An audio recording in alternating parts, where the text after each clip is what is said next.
Shalom everyone, आज है land का 6वां दिन और आज हम सीखने जा रहे हैं बाइबल हमें चिंता के विषय में क्या बातों को बताती है। मनुष्य परेशान इसलिए रहता है क्योंकि वो दिन प्रतिदिन अपने जीवन में चिंता करता है। भविष्य की चिंता उसे सताती है। आज मनुष्य के जीवन में जो तनाव है उसका सबसे मुख्य कारण चिंता है और ये चिंता मनुष्य के जीवन में कई आयामों के कारण, कई बातों के कारण आती है। मनुष्य के जीवन चिंताएं अलग अलग जगह से आ सकती है। हो सकता है कार्य क्षेत्र के कारण, आर्थिक तंगी के कारण, बीमारी के कारण, वैवाहिक संबंधों में क्लेश के कारण, अस्थिरता के कारण।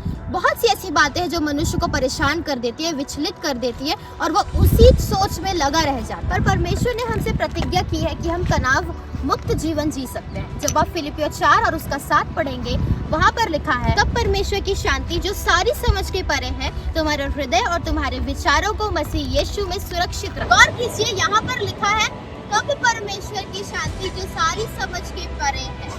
यहाँ पर आप देखिए लिखा है तब, मतलब यहाँ पर कोई कंडीशन है। इसका मतलब है कि जब हम वो तब को पूरा करेंगे तब हमारे जीवन के अंदर ये प्रतिज्ञा पूरी है। मानवीय दृष्टिकोण से अगर देखें तो ये बात असंभव सी लगती है, परंतु परमेश्वर हमारे हृदय को वो शांति से भरने के लिए कह रहा है। परमेश्वर कार्य करेगा। बाइबल हमें बताती है, दूसरा इतिहास 7वां अध्याय 14 और 15 पद पर, यदि मेरी प्रजा के लोग जो मेरे कहलाते हैं दीन होकर मुझसे प्रार्थना करें, मेरे दर्शन के खोजी होकर अपनी बुरे चालों से फिरे, तब मैं स्वर्ग से सुनकर उनके पाप क्षमा करूंगा। मैं उनके देश को ज्यों का त्यों कर दूंगा। मैं उनकी प्रार्थना सुनूंगा।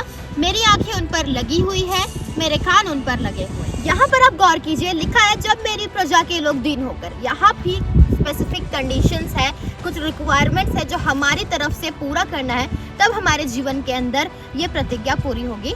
शांति की ये प्रतिज्ञा पूरी होगी। जो समझ के परे है वो परमेश्वर हमें देगा।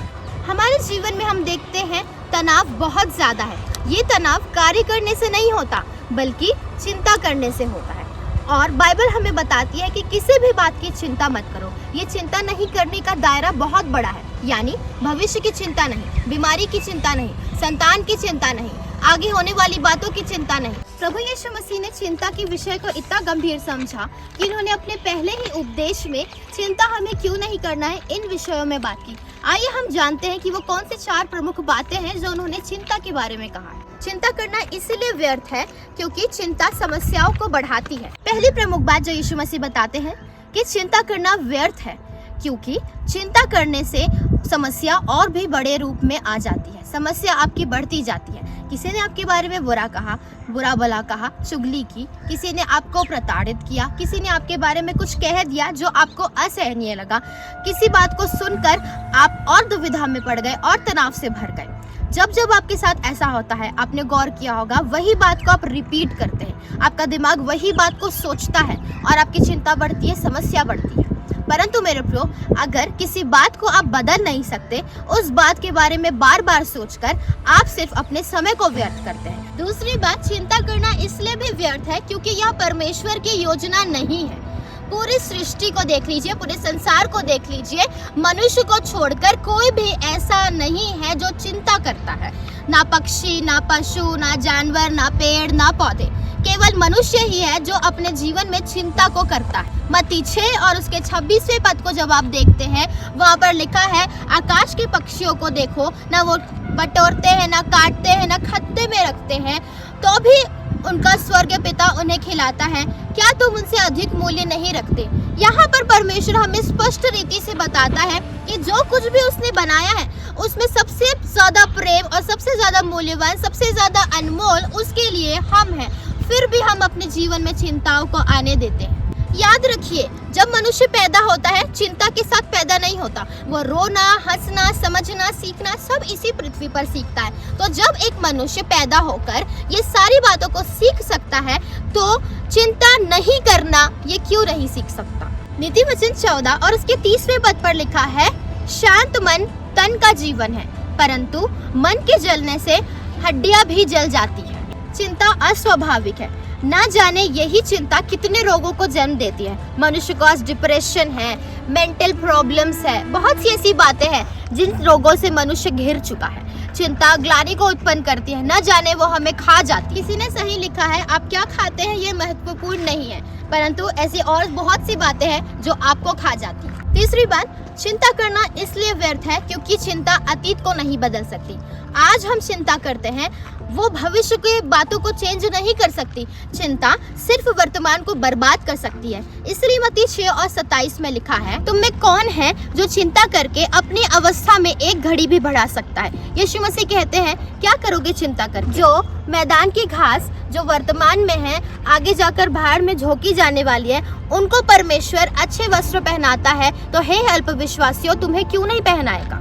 चौथी बात, चिंता करना इसलिए व्यर्थ है क्योंकि परमेश्वर को हमारा ध्यान है। पहला पत्रस 5 और उसके 7 में लिखा है कि अपनी सारी चिंता मुझ पर डालो, मुझ पर तुम्हारा ध्यान है। परमेश्वर हमसे कहता है, मैं जिंदा हूँ, मैं सामर्थी हूँ, मैं पराक्रमी हूँ, फिर भी हम चिंता करते हैं। मेरे प्रो, बाइबल हमें स्पष्ट रूप से बताती है कि चिंता करने से हमारी समस्या बढ़ती है।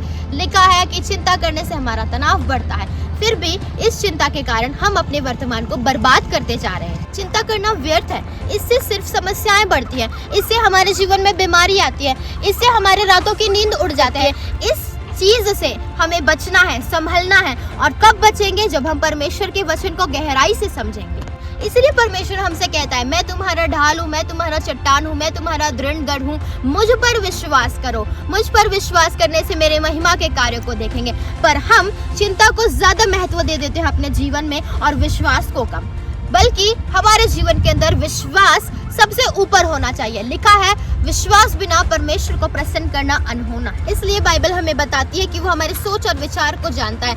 हमें कंडीशंस दी गई थी, वो कंडीशंस को हमें अपने जीवन के अंदर पूरा करना है। हमें इन उपवास के दिनों में मेरे प्रियो परमेश्वर के पास आना है, बुराई को छोड़ना है, उसके दर्शन के खोजी होना है, उससे प्रार्थना करना है, उसके समीप आना है, तब वो हमारी प्रार्थनाओं को सुनेगा। उसने हमसे कह दिया कि वो हमारे लिए हमारे विचारों को सुरक्षित करेगा, हमारे हृदय में वो शांति देगा जो समझ के परे है। आइए इन उपवास के दिनों में हम चिंता करना त्याग दे, चिंता करना छोड़ दे। जब वो प्रार्थना करे, विश्वास के साथ करे, दृढ़ता के साथ करे कि मेरा परमेश्वर मेरे साथ है। जो परमेश्वर पक्षियों को खिलाता है, जानवरों को देखता है, क्या हमारी चिंता नहीं करेगा? इस बात को स्मरण रखे कि उसे हमारी सारी चीजों की खबर है, हम क्या कर रहे हैं, क्या नहीं कर रहे। इसीलिए जब प्रार्थना करे, चिंता को छोड़ दे और सीख जाए कि हमारा परमेश्वर हमसे सबसे अत्यधिक प्रेम करता है। परमेश्वर आप सभी को बहुतायत की आशीष दे।